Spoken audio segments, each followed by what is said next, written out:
As a result of a variety of investments made under the Recovery Act, including state and local energy grants, we're on pace to upgrade the homes of 500,000 Americans by this time next year.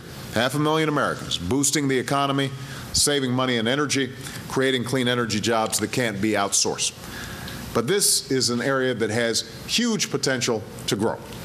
That's why I'm calling on Congress to provide new temporary incentives for Americans to make energy efficiency retrofit investments in their homes, and we want them to do it soon. I know the idea may not be very glamorous, although I get really excited about it. We were at the round table and somebody said insulation's not sexy. I disagree. Frank, don't you think insulation is sexy stuff? Here's what's sexy about it: saving money. Think about it this way: if you haven't upgraded your home yet, it's not just heat or cool air that's escaping, it's energy and money that you are wasting.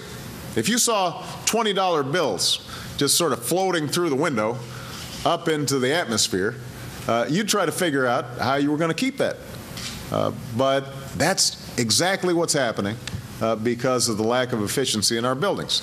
So what we want to do is create incentives that stimulate consumer spending, because folks buy materials from home improvement stores like this one, which then buys them from manufacturers. It spurs hiring because local contractors and construction workers do the installation. It saves consumers money, perhaps hundreds of dollars off their utility bills each year, and it reduces our energy consumption in the process. In other words, most of this stuff is going to pay for itself. You put in the insulation, you weatherize your home now, you will make up that money in a year or 2 years or 3 years, and then everything after that is just gravy.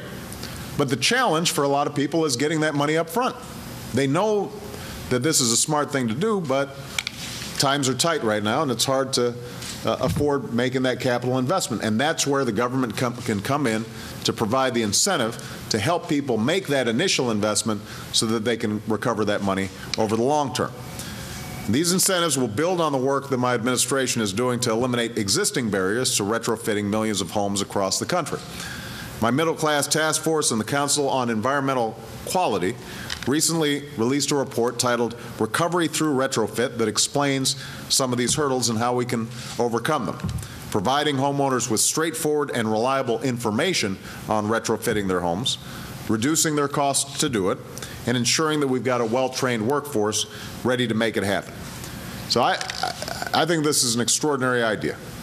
All the ideas that we've discussed were talked about at the jobs forum we held at the White House a couple of weeks ago. And in fact, Frank Blake was there and mentioned that 30% of Home Depot's business is made up of small contractors of 5 or fewer employees who often do this kind of work. And they and the folks that I met with earlier know just how important a program like this could be. The economic downturn hit both small contractors and our broader construction industry especially hard. Construction unemployment reached 21% in the beginning of this year. The investments we made under the Recovery Act has helped, but obviously there's a lot more work to do to put construction workers and millions of other Americans who are ready and eager to rebuild America and move our recovery forward back on the job again. And we're not going to rest till we do it. So it's fitting that we're here today at Home Depot with folks who play a vital role in helping America's families build strong homes and strengthen the ones that they've got, because that's exactly what we're trying to do. Rebuild America's house on a stronger foundation of growth and prosperity. It's not going to be easy, but we've got the concrete poured. And one thing is clear: we're moving in the right direction. So I promise you we are going to get this job done. Together, we can leave something for future generations that makes America that much stronger. And I just want to emphasize one last point. You know, there's a lot of times there's an argument about economic growth versus the environment. And in the debate that's going on about climate change right now, a lot of people say we can't afford to deal with these emissions to the environment. But the fact of the matter is, Energy efficiency is a perfect example of how this can be a win-win. Manufacturers like Owen Corning, whose CEO is here today, they win because they produce this stuff. And those are American jobs. And right now, I just heard from the CEO, because Australia put an incentive to do exactly what we're talking about, they've seen a huge increase in their volume of exports to Australia. Well, why can't we do the same thing here? When it comes to contractors all around the country know that this is work they can do effectively, they can do well, and it's a reliable business. It's not going to be subject to as many of the vacillations as home sales are in the current environment, where you've got a soft housing market. So this can help fill the void in a major industry that's taken a big hit. And the workers, we have somebody who just got trained and is already on the job, crawling through attics and putting all this stuff together. Over the course of 6 months or a year, somebody can get trained effectively, and Leona's doing terrific work with its apprenticeship program.